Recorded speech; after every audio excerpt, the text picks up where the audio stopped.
Assalamualaikum students, I hope you all are good and doing well in your studies. Welcome to the lecture number 9 of Computer Science Class 10. आज हम continue करेंगे basic commands के बारे में ही। और आज का जो हमारा टॉपिक होगा वो लिस्ट कमांड से एल प्रिंट कमांड तक होगा। कंटिन्यू करते हैं अपने लेक्चर को। सबसे पहले हमारे पास है लिस्ट कमांड। तो लिस्ट कमांड को पढ़ाने से पहले थोड़ा सा मैं आपको रिव्यू दे दूं कि जब हम इस चैप्टर को स्टार्ट कर रहे थे मैंने आपसे कहा था कि एक प्रोग्राम जो है वो एक सिंगल इंस्ट्रक्शन या सिंगल स्टेटमेंट के ऊपर कंसिस्ट नहीं होता, उसके अंदर बहुत सारे फंक्शंस परफॉर्म हो रहे होते हैं। तो लिहाजा जो एक प्रोग्राम है वो बहुत सारी लाइंस, इंस्ट्रक्शन या कह लें कि स्टेटमेंट्स उनके ऊपर कंसिस्ट करता है। तो लिस्ट कमांड क्या करती है? लिस्ट कमांड एक सिंगल लाइन को या जो प्रोग्राम आपने लोड किया हुआ है या तो उसके सिंगल लाइन को या फिर उनकी जो लाइन रेंजेस है, मल्टीपल लाइंस कह सकते हैं, उनको प्रिंट करने के लिए इस्तेमाल होता है। इसका सिंटेक्स देख लेते हैं हम। यहाँ पे तीन सिंटेक्स हैं। सबसे पहले है list line number 1 dash line number 2, then list line number dash और फिर लिस्ट डैश लाइन नंबर। इन तीनों में फ़र्क क्या है? सबसे पहला सिंटेक्स लिस्ट 50-100, ये जो सिंटेक्स हमने फर्स्ट वाला पढ़ा था, list line number 1 dash line number 2, उससे एग्जांपल देख लेते हैं। तो लिस्ट 50-100 इट मीन्स के लाइन नंबर 50 से लेके 100 तक जितनी भी लाइंस हैं, 50 से 100 जितनी भी इसमें लाइन आ रही हैं, उन सबको मॉनिटर की स्क्रीन पर डिस्प्ले करना है। ठीक है। सेकंड वाला syntax list line number dash, इसका मतलब क्या हुआ कि मैं लाइन नंबर लिखूँगा 50 और आगे डैश, इट मीन्स के 50 से ऊपर जितनी भी लाइन्स हैं आगे वो सारी जो है प्रोग्राम में जितनी भी हैं, अब वो एक है, दो है, जितनी भी लाइन है 50 के बाद वो सारी मॉनिटर की स्क्रीन पर डिस्प्ले हो जाएं।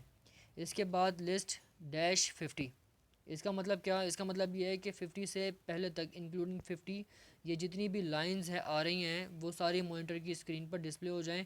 तो 0 से लेके 50 तक जितनी भी लाइंस है वो सारी मॉनिटर की स्क्रीन पर डिस्प्ले हो जाएंगी। इसके बाद हम लोग पढ़ते हैं लोड कमांड के बारे में। तो लोड कमांड क्या करती है? लोड कमांड कर फाइल को लोड कर देती है जो कि आपके सेकेंडरी स्टोरेज में होती है। तो उसको लोड कर देगी कहाँ पर? प्राइमरी मेमोरी में। अब सेकेंडरी स्टोरेज आमतौर पे जो है वो हार्ड डिस्क होती है, ठीक है, और प्राइमरी मेमोरी जो है वो ज़ाहिर सी बात है वर्किंग एरिया ऑफ कंप्यूटर, तो वो रैम है। तो लोड कमांड जो है वो आपकी फ़ाइल सेकेंडरी स्टोरेज से यानी हार्ड डिस्क से प्राइमरी मेमोरी यानी रैम में जो है वो लोड कर देगी ताकि फिर उसको एग्जीक्यूट किया जा सके, उस पर वर्किंग हो सके। इसका सिंटेक्स हम लोग देख लें। तो सबसे पहले जो लिखा हुआ है कि load file name extension dot और फिर कॉमा आर, इट मीन्स क्या कि पहले फ़ाइल नेम जो है वो आ जाएगा, इसकी एक्सटेंशन होनी चाहिए। मैंने आपको 9 क्लास में बताया था कि फ़ाइल और फोल्डर के बीच में जो एक मेन चीज़ है जो उसको डिफ्रेंशिएट करती है वो उसका एक्सटेंशन है। तो अगर आप एक्सटेंशन लिखते हैं तो इट मीन्स कि ये फ़ाइल है, और अगर आप एक्सटेंशन नहीं लिखते तो इट मीन्स कि सिंपल ये एक फ़ोल्डर है। आगे ये जो आर लिखा हुआ है इसका मतलब क्या है? इसका मतलब ये है कि फ़ाइल को कंप्यूटर ने लोड भी करना है और देन इस पर रनिंग भी करनी है, यानी इसको एग्जीक्यूट भी करना है। अब इसकी एग्जांपल देख के समझ लेते हैं। इसे लिखा हुआ है load A B C dot base और फिर कॉमा आर।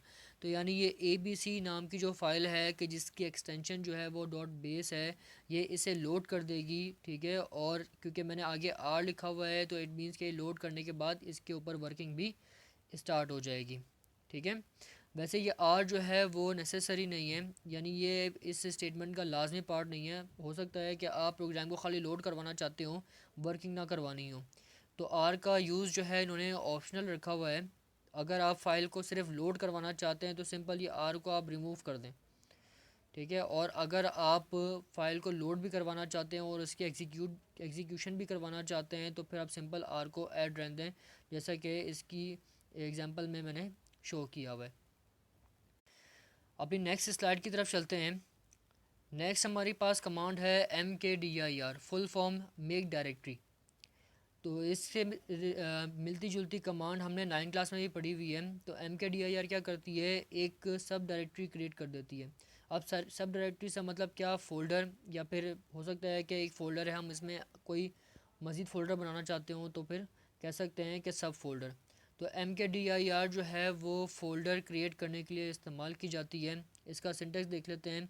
लिखा हुआ है MKDIR पाथ नेम, यानी बेसिकली अगर मैं किसी स्पेसिफिक जगह पर फ़ोल्डर क्रिएट करना चाहता हूँ तो फिर मुझे उसके लिए पूरा प्रॉपर पाथ देना पड़ेगा, यानी प्रॉपर रास्ता देना पड़ेगा उसे कि या लोकेशन देनी पड़ेगी कि मैं ये फ़ोल्डर कहाँ पर क्रिएट करवाना चाहता हूँ।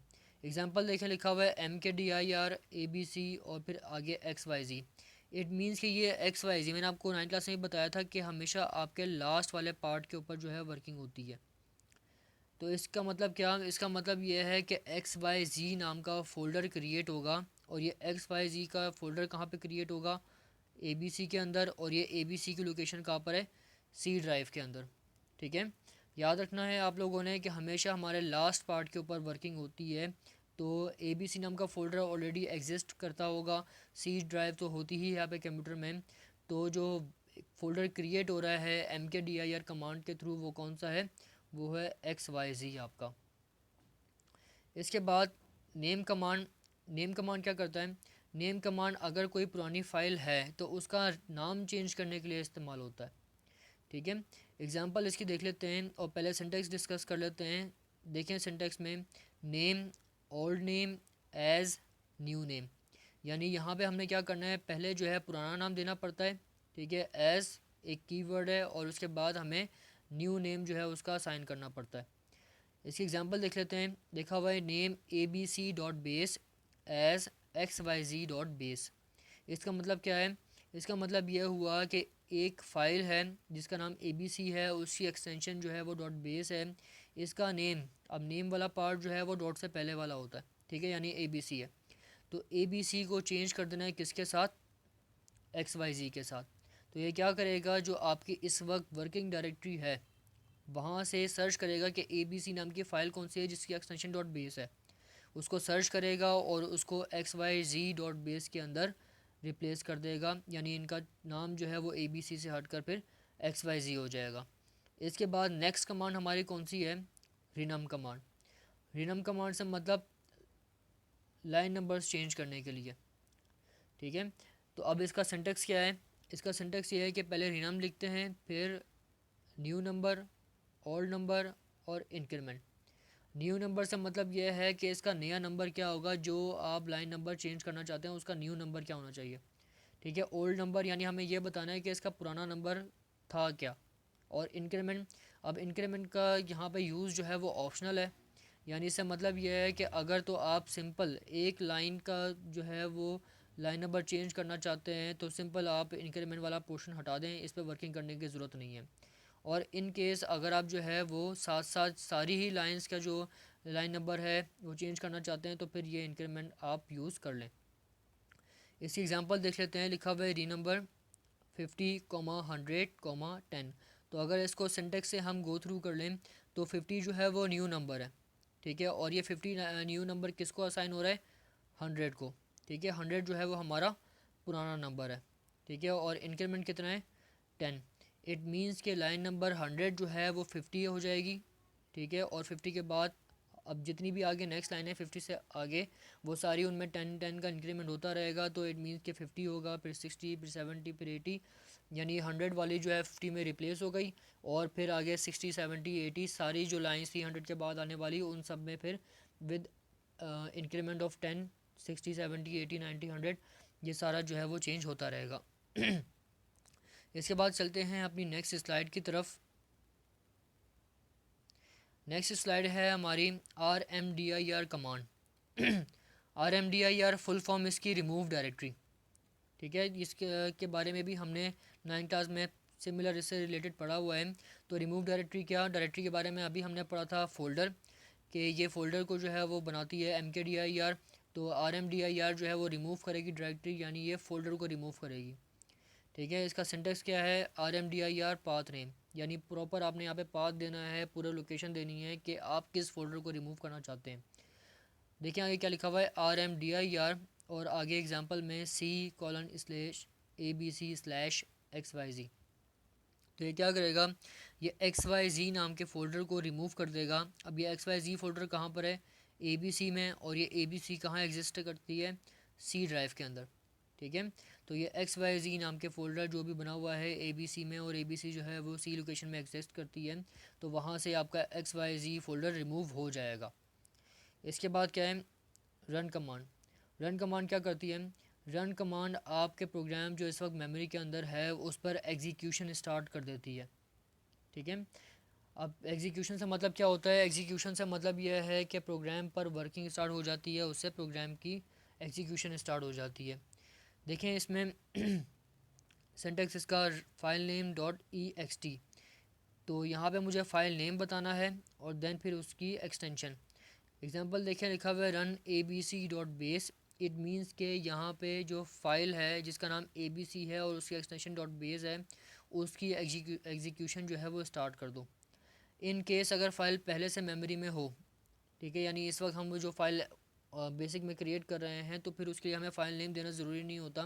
हम सिंपल जो है वो रन लिखकर भी प्रोग्राम के एग्जीक्यूशन को स्टार्ट कर सकते हैं। इसके बाद हम लोग पढ़ेंगे सेव कमांड के बारे में। तो सेव कमांड नाम से ही आपको क्लियर हो रहा है कि सेव कमांड बेसिकली इस फाइल को सेव करती है, और ये कहाँ सेव करेगी? आपके सेकेंडरी स्टोरेज जैसा कि हार्ड डिस्क है। अब इसका सिंटेक्स देख लेते हैं। Save file name dot E x T और आगे ए, इसी तरीके से सेव फाइल नेम ई एक्स टी डॉट पी। अब ये ए और पी में डिफरेंस क्या है? अगर आप ए लिखते हैं तो वो फाइल को सेव करेगा इन आस्की फॉर्मेट, और आस्की फॉर्मेट से मैंने आपको बताया था बेसिकली इसके अंदर डिफरेंट कैरेक्टर्स होते हैं सिमिलर टू इंग्लिश लैंग्वेज, यानी इसमें capital A B C D, small A B C D, special characters like dollar sign, hash वगैरह इस्तेमाल हो गया, ठीक है, कॉमा वगैरह यूज़ हो गया। तो अगर आपने एक फ़ाइल के आगे ए लिखा हुआ है तो इट मीन्स कि वो फ़ाइल जो है वो आस्की फॉर्मेट में सेव होगी, और अगर आपने जो है वो फाइल नेम के बाद पी यूज़ किया हुआ है तो इट मीन्स कि वो बाइनरी फॉर्मेट में यूज़ हो जाएगी, सॉरी बाइनरी फॉर्मेट में सेव हो जाएगी। तो अब इसकी एग्जांपल्स देख लेते हैं हम लोग। लिखा हुआ है save A B C dot base, तो यहाँ पे क्या होगा कि आपकी फ़ाइल जो है जो आपने इस वक्त क्रिएट की है वो सेव हो जाएगी with name A B C, इसकी एक्सटेंशन जो है डॉट बेस असाइन हो जाएगी, और ये फॉर्मेट सेव होगा आस्की फॉर्मेट में, ठीक है। इसी तरीके से अगर मैं लिखता हूँ A B C dot base, तो वो फाइल जो है वो सेव हो जाएगी with name A B C, extension जो है डॉट बी ए एस, और ये फॉर्मेट हो जाएगी किसमें? बाइनरी फॉर्मेट में सेव हो जाएगी। इसके बाद नेक्स्ट स्लाइड की तरफ हम लोग चलते हैं। तो नेक्स्ट स्लाइड में हमारा टॉपिक है सिस्टम कमांड। तो सिस्टम कमांड क्या करती है? सिस्टम कमांड जो है वो जी डब्ल्यू बेसिक ऑपरेटिंग इन्वायरमेंट को क्लोज़ कर देती है, और आपके सिंपल ऑपरेटिंग सिस्टम एनवायरनमेंट में लाइक विंडोज़, उस एनवायरनमेंट में वापस जाने के लिए इस्तेमाल होती है। सिंटेक्स क्या है इसका? सिंपल, आपने सिस्टम लिखा, एंटर की प्रेस कर दी, और आपका बेसिक जो प्रोग्राम ओपन है वो क्लोज़ हो जाएगा। एक बात आपने याद रखनी है कि सिस्टम कमांड जो है वर्क करती है डायरेक्ट मोड में, ठीक है। तो यानी आपने सारा प्रोग्राम आपका ख़त्म हो गया, आपने एग्जीक्यूशन वगैरह देख ली, कोई आपका मज़ीद काम नहीं रह गया, तो बेहतर है कि आप इसको डायरेक्ट मोड में इस्तेमाल कर लें, क्योंकि अगर आप इनडायरेक्ट मोड में प्रोग्राम डेवलप के दरमियान आपने कोई लाइन के दरमियान सिस्टम लिखा हुआ है, तो प्रोग्राम चलते चलते ही जो है वो फिर रुक जाएगा, क्रैश हो जाएगा। इसके बाद एल लिस्ट कमांड है। तो लिस्ट कमांड के बारे में थोड़ा सा रिव्यू कर लेते हैं और देन फिर इसको समझ लेते हैं। तो लिस्ट कमांड के बारे में मैंने आपको बताया था कि बेसिकली लिस्ट कमांड जो है वो लाइन नंबर या लाइन रेंजेस को मॉनिटर की स्क्रीन पे प्रिंट करता है, ठीक है।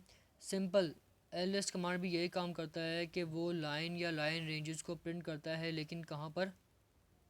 प्रिंटर से। क्या लिखा हुआ है मैंने? List, sorry L list line number 1 dash line number 2। तो यहाँ पे भी हम लोग वही देख लेते हैं कि basically L list 50 dash 100, it means कि लाइन नंबर 50 से लेके लाइन नंबर 100 तक जितनी लाइंस हैं उनको प्रिंट करना है, लेकिन किससे? प्रिंटर से। इसी के साथ सेकंड लाइन नंबर डैश, तो यहाँ पे अगर मैं लिखा हुआ है एल लिस्ट 50 डैश, तो इट मीन्स के लाइन नंबर 50 से आगे जितनी भी लाइंस हैं इंक्लूडिंग 50, तो वो सारी जो है प्रिंटर से प्रिंट हो जानी चाहिए।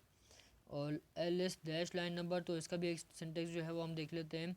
तो लिखा हुआ है एल एस डैश 50, तो इट मीन्स के 50 से पहले जितनी भी लाइंस हैं इंक्लूडिंग 50, वो सारी लाइंस जो है वो प्रिंट हो जानी चाहिए, किससे? प्रिंटर से। नेक्स्ट हमारी कमांड एल प्रिंट कमांड। तो एल प्रिंट कमांड क्या करती है? एल प्रिंट कमांड जो है वो आपके एक्सप्रेशन को, एक्सप्रेशन से मतलब सेंटेंस, ठीक है, ये सेंटेंस को प्रिंट कर देती है, किससे? प्रिंटर से, ठीक है। ये आपके मॉनिटर की स्क्रीन पर प्रिंट नहीं होगा, यहाँ पे क्या होगा? प्रिंटर के से यूज़ होते हुए पेपर पर आपके प्रिंट हो जाएगा। सिंटेक्स देख लेते हैं। लिखा हुआ है print list of expression, it means के यहाँ पे आपने वो सेंटेंस लिखना है जिसको आप प्रिंटर से प्रिंट करवाना चाहते हैं। एग्जांपल इसकी देख लें। लिखा हुआ है एल प्रिंट और फिर पाकिस्तान, तो इट मीन्स के वर्ड पाकिस्तान जो है प्रिंट होगा किससे? प्रिंटर से।